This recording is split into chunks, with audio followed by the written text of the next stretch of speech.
He let out a gurgling sound from his mouth. He then said something in Japanese. We quickly went to another place in time and space. That rhymes. When we had stopped, I put my hand on Mihiro's side because his shoulder didn't exist anymore. I pulled it back because it felt slimy and burned my hand. It's okay, I said. We've got you. He said something else in Japanese, which was followed by the worst two words I could hear Mihiro say apart from he's following. He said, I'm pregnant. I must say, I never thought I'd take that sentence. I told the doctor about this and he investigated. He built an ultrasound machine from the machinery on the ship and checked. There was an egg embedded deep within Mihiro's body. Thankfully, I remembered what Nyarlathotep had said about the eggs taking 2 weeks to fertilize and 2 weeks to hatch. We had another week before it hatched. A week later, it hatched, erupting out of Mihiro's massacred body and running about the ship. I took one look at it and fell to the floor with a horrible headache. A message appeared in my eyes that made this headache even worse. Where's Dad? I briefly wondered who was technically the father. I mean, Nyarlathotep is male, but Mihiro had fertilized the egg unwillingly. But the egg had hatched out of Mihiro. Through a glance, I saw that it had 8 legs and 26 eyes in various places on its body. It ran off to a different part of the ship, no doubt looking for its other biological father when the TARDIS froze it in time. I was thinking we could keep him as a pet and name him Sleipnir, I said. Sleipnir? Yeah, the 8-legged horse in Norse mythology that the trickster god Loki was the mother of because he shapeshifted into a bear and seduced a horse. I shared that if this was Japanese mythology, that horse would be named Mihiro. Went back to where Mihiro was, only to find out that he was a big bloody mess. The gelatinous blob that was once known as Mihiro Yasaka had an enormous hole in him where Sleipnir had busted out, and he looked dead.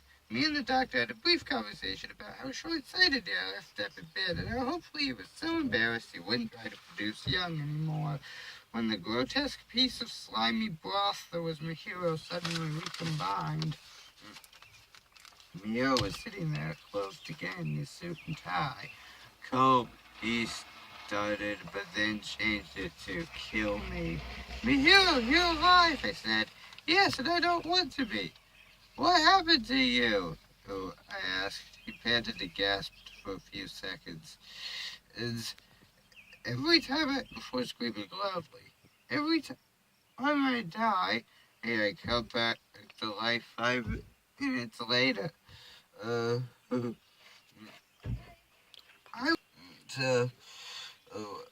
want to stay dead. Am I still pregnant? No. Hi, Japanese food god. Oh, the pain. Konnichiwa, watashi wa Mihiro.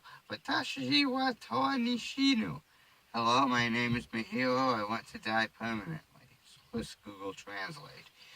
5 minutes isn't enough. He'll be coming back. He then shifted entirely into Japanese, and I left it to the doctor to translate.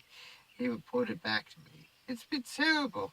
He has been killed in nasty ways. He has had his eyes gouged out and his elbows broken. He's had his kneecap split and his body burned away. His limbs are hacked and mangled, oh Mihiro. His head smashed in and his heart cut out and his liver removed and his bowels unplugged and his nostrils ripped and his bottom burned off and his feet. The doctor broke off there, unable to continue. A few minutes later, Mihiro let out a piercing scream as they were begging for us to kill him. When we tried to calm him down, he started trying to tear apart one of the machines of the TARDIS. It was hard as the machine was made of metal. Eventually, he gave up. He grabbed a cloth and wrapped it around his face. He seemed to enjoy it as he suffocated himself. All movement stopped as he fell to the floor. 5 minutes later, he was back up. No, no, no, he yelled as he realized he was once again alive. Oh, sorry, he said. He cursed me to go sane occasionally or whenever he died, so that he could drive me insane again. Horrible, heartless. Long extreme in Japanese words, probably expletives. Now that you've got me, he's probably going to find us and torture all of us. He'll kill you horribly if I'm dead. but it'll be worth it as long as I can die. I've saved the world so many times. I'm important, said the doctor. Big deal. I'd take anyone or anything down with me, even the world. He rambled on some more. It turned into word salad. Reach the hamburger. There's a hole in the floor. Hair is dog. I will not buy this record. It is scratched. Bread is not underwear. I swear these jokes are getting darker and darker. He babbled a bit more in English and Japanese before getting up and running off. He ran into the room he had built before, or built earlier. There was a massive explosion. Apparently he hadn't said the password. Titus shielded us from the explosion. 5 minutes later, Mayhero came back out. 5 minutes isn't enough. 5 minutes isn't enough, he said. I want to kill myself. This isn't a Japanese stereotype. You'd want to die too. I cannot self-terminate. The doctor asked me why he had just quoted the Terminator. We really reference everything, don't we? I replied. The doctor quickly rewrote the song You're a Mean One, Mr. Grinch, but Mr. Grinch was replaced by Nyarlathotep. He had Mayhero sing it. Mayhero was a surprisingly good singer. Then the doctor built a memory eraser. By the time he was finished, Mayhero had killed himself again, this time by hitting his head on the wall until he bled to death. Of course, he was back up 5 minutes later. The doctor tried to erase his memory, but the machine broke. Mayhero shoved the broken machine into his mouth and choked himself to death. He was back up 5 minutes later. He choked himself with his hands and died. He was back up 5 minutes later. There's a room in the TARDIS which can global city machine, which the doctor used to make an extremely powerful memory eraser. It overloaded and exploded, killing Mayhero. He was back up in 5 minutes.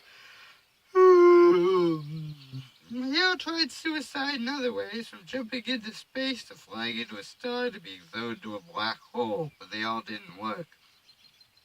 The doctor talked to me about how maybe we could find someone to help him die.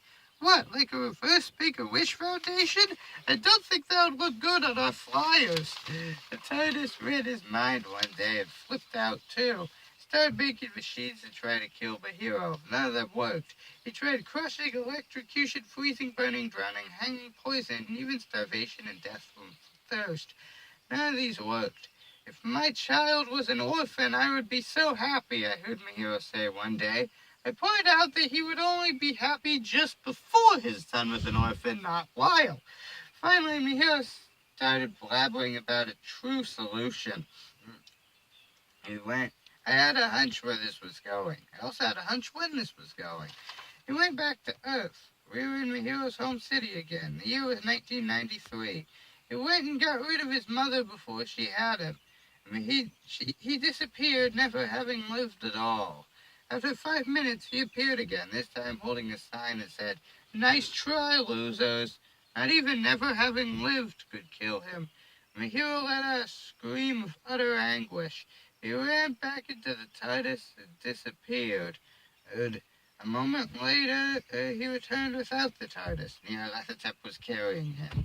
Hello, story recorder. Hello, dentist. Let's talk in a place and time less crowded. He snapped his fingers and he appeared in some warehouse somewhere. The TARDIS was sitting in the warehouse too. So, hello, guys. Oh, dear me, I forgot something. A ring appeared on his ring finger. It said Yehounda on it. That should clear up any confusion. Well, let me tell you about what happened. Oh, I'll show you. He snapped his fingers, and just like before, we saw memories like a movie. It was horrible. He had gone off to other places using the ship. He had gone and stolen lots and lots of morphine. He had taken copious amounts of it and gone on a killing spree. Mayhero had gone back to Japan and started murdering as many schoolgirls as possible. One dyed her hair silver like Nyaruko's, was subject to many horrible punishments, while Mayhero shouted about revenge. When he would run out of morphine, he would go back to wherever it was being kept and stole some more, before going back to kill more schoolgirls. Many times he was caught. Once he was shot in the face by a morphine dealer, whoever he was. Twice he committed suicide in police custody. 3 times he stabbed himself because the pain was too much. 4 times he overdosed. 5 minutes later, he was back up. One day, Nyarlathotep came out of nowhere and grabbed him. Hi, you're a deranged serial killer now? Guess he finally has something in common. You're coming with me. He then teleported to the warehouse where the TARDIS was and went back in time to where we had been. And now we're here. We were here. Realized there wasn't a warehouse for high school at night. Well, Kenny, you've died a lot. Nyarlathotep, the hero. Now we've got some unfinished business to attend to. But first, I must get revenge. He broke down into sobbing. I did not feel sad for him in the slightest. My franchise is dead, he moaned. And now I felt sad, but only for his franchise. Now all anyone knows is Cthulhu and that dumb show. I will get revenge. Teleport us to somewhere else. I looked around. I couldn't tell exactly where we were, as I had never been there before, but it looked like Mount Olympus. Whoops, wrong defined place, said Nyarlathotep. Suddenly a man walked in. Buzap! The author has just been struck by lightning for calling him a man. It was Zeus, like a lightning bolt. Said something in ancient Greek. Nyarlathotep snapped his fingers and subtitles appeared above the ground. What's going on here? Which mortals dare come into? Ooh, who's this? He apparently noticed Nyarlathotep's disguise. He turned into a bird, but Nyarlathotep snapped his fingers and Zeus was humanoid again. He appeared to be struggling to move. So, Zeusy, you want to know who I am? I'll tell you. I'm Nyarlathotep, the crawling chaos. Really? But why are you? Long story. And I played your game even better than you. Look what I've done to that poor teenage boy. Now the other one. He waved his hand, and Zeus had a horrified look on his face. He was evidently seeing some of what Nyarlathotep had done to the hero. Whoa, you've taken this game too far. This is beyond anything I've done. Stop. Fight me, then I'll stop. Zeus threw a lightning bolt at Nyarlathotep, hitting him in the face. Nyarlathotep ran up towards Zeus, slapped him, and he broke into tiny pieces. He was dead. Suddenly, Isis' voice appeared in my ears. Don't know what will happen next, he said, but I'll give you immunity to the madness their true forms cause and the ability to speak outer gods just in case. Next, it was the Nyarlathotep's voice I was hearing. I'm not strong enough. I'll need to ask for more strength. He assumed a meditative position, started chanting dark rites, and a weird glow appeared around him. There, now I'm powerful enough, but he says he won't allow me to travel through time. He loves my misery like all misery. His gaze shifted toward the TARDIS. It instantly vanished, presumably traveling through time. Wait, it's sentient, he said. I don't need you to pilot it, he said to the doctor. He snapped his fingers and the doctor fell down dead. I remember that he had a whole bunch of extra lives and regenerations, but they didn't happen. He was truly dead. The franchise, I thought frantically. I can't travel through time. I can't prevent this madness from happening. Blast it! He shouted. The whole mountain crumbled with the force of the shout. My hero died yet again. I was left floating in midair because he wanted me alive. But I can get my sweet revenge. He clapped his hands and we were somewhere else. So, story writer, write down everything that happens here, Nyarlathotep said. I noticed that there was a woman standing a few paces away. She looked even more divine than Zeus had. Konnichiwa, Nyarlathotep said to the woman. The subtitles appeared yet again. You are, as I understand it, Amaterasu Omikami. You are the sun goddess of Shintoism. You are also like the Shinto female Jesus, female warrior Jesus, in that you have saved the world, you fought demons, you're the supreme being, Amanamine Kanushi's spirit in another body, and you are the most well-known deity in Shintoism. You're kind of cool, actually, but unfortunately you inspired the magical girl genre and countless stories about beautiful Japanese girls saving the world. Our franchise has been hijacked by Sailor Moon. You must pay! Nyarlathotep attacked Amaterasu, and after a slight struggle, won. He did it to her way he did to the hero, but without the mating. Suddenly, a booming and authoritative voice was heard. Stop it, Pharaoh! Oh, well, look who it is! Howdy, Yahweh! You have, even in this form you took under protest, killed the Greek pantheon by torturing Amaterasu. Well, Yahweh, you never do a thing like that. Ever heard of a real thing called hell? We both know this isn't the same. Repent now or... Oh, am I kidding? You'd never do that. Just face my wrath. Fine, Yahweh, I'll kill you too. Oh, I'm gonna go full Nietzsche on you. He looked ready to fight him. Suddenly, a vast tentacle reached out of nowhere and grabbed Nyarlathotep up. Sayonara, said an inhuman voice. Nyarlathotep was snatched and pulled away. There were terrible crunching sounds. Run, Yahweh, said the voice. Okay, I'm going, he said weakly. The tentacle retracted.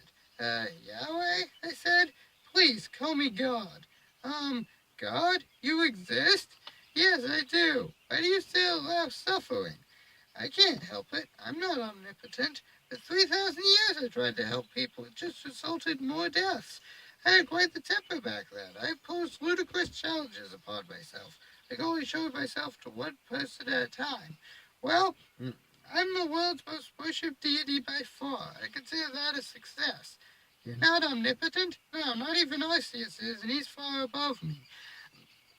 I am weaker than Nyarlathotep's true form. I fought one of his avatars once. It was the Pharaoh in Egypt. He was in the book of Exodus. But his true form is more powerful and more ancient than even me. Now, I believe your friend is alive again. Mahiro appeared next to me. You talk too much, I said to God. One last question. You love everyone, and if they don't love you back, you'll throw them in hell. Are you a yandere? What? Never mind. The inhuman voice returned.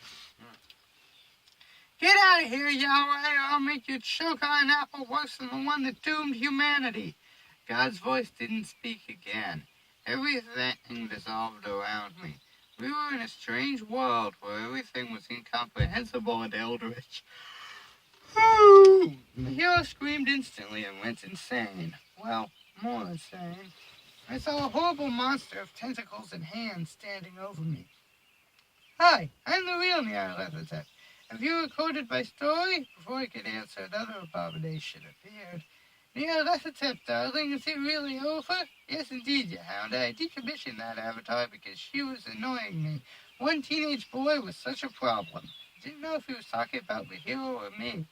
Come on, Nyarlathotep, darling, and let's just forget all about this. Yehounda stepped on Mahiro, killing him again. Yehounda waved the tentacle, and Cthulhu appeared in fire monster form. Cthulhu, you have tried to steal away my husband. You will pay. Those tentacles are mine. No one else can have them. I was going to tell Yehounda that one of Nyarlathotep's pharaoh avatars has had 100 kids, but I kept my mouth shut. I will kill Cthulhu 100 times a day for 10 years, said Yehounda. Oh, I love torture, said Nyarlathotep. You might say that you've gone Yehounda. What? Never mind. Let's just torture each other like always. Story recorder, write this down and share it with people on Earth, otherwise I might destroy it. Suddenly I was teleported somewhere else. Another hideous, horrendous, eldritch abomination appeared in front of me. Ha ha ha, it's funny because it's that Cthulhu's fault and they're still punishing him. Hi, I'm Shub-Niggurath, but you can call me Shubsy. Help me. I'll resurrect one of my husbands, Haster, for reasons. She giggled. I wouldn't mind seeing you and Mahiro one of my cults, if you know what I mean. Half of her mini eyes winked at me. Suddenly I was teleported somewhere else. Arceus was speaking to me. Yes, congratulations, you did well. I'll resurrect Mahiro, and once he's died of withdrawal, I'll resurrect him again. Dear me, he seems to die a lot. Mahiro was resurrected and died of withdrawal later. Then he was resurrected, not addicted to morphine. Why Arceus had to let him die again, I don't know. Maybe to keep up his Kenny status. During that time, the Greek gods were resurrected, the TARDIS was cured of insanity, the Doctor was resurrected, changed back to the form he was before he was the dentist, and Mahiro's memory was modified by the finest memory changers in the multiverse. The timeline was altered and we were ready to go home. We left singing, 10 million bottles of beer on the wall, 10 million bottles of beer. We didn't get down to one. We got back home. Mahiro was released back to his house. We went 10 years in the future to check on him later. He was fine. There was a funny scene where someone asked him out and he almost burned his house down. He didn't know. Then we went back to America. I had been gone 2 months for the same day as when I left. Then I started writing this story.